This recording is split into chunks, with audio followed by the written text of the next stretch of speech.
Greetings, esteemed viewers. Welcome to our weekly educational series of How to Wednesday, where we delve into the intricacies of various topics and techniques. Last week, we discussed the categories of lenses and their various applications.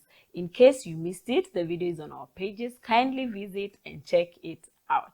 Today's episode is all about the factors that affect the performance of a camera lens. The most important factors are focal length, aperture, and lens coatings.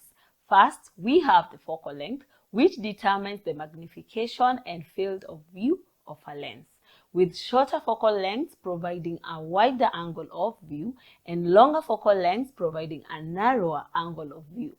Wide-angle lenses, which have focal lengths of 35 mm or less, are often used for landscapes and architecture, while telephoto lenses, which have focal lengths of 70 mm or more, are often used for portraits, sports, and wildlife photography.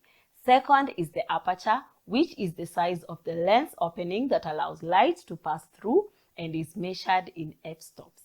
Larger apertures, that is lower f-stop numbers, allow more light to pass through the lens and result in faster shutter speeds and a shallower depth of field, which refers to the area of the image that appears sharp.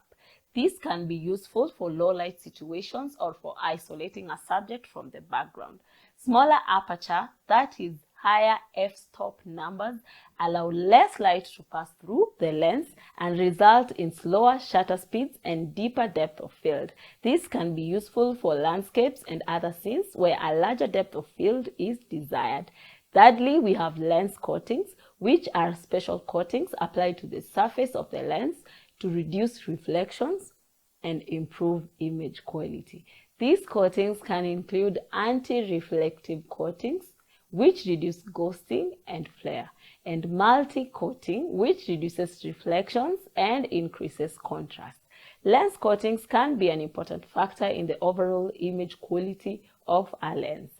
In conclusion, camera lenses are an essential part of photography, and the type of lens you choose will depend on your specific needs and the type of photography you are doing. By understanding the different types of lenses and the factors that affect the performance, you will be able to make informed decisions about which lenses are right for you. Thank you for watching. Next week, we take a look at lens filters. Don't miss out, please. If you have any further questions or would like to learn more or purchase a lens from us, kindly reach us at 0796262028. Also, you can check out our website at www.highwayav.co.ke. Until next time, bye!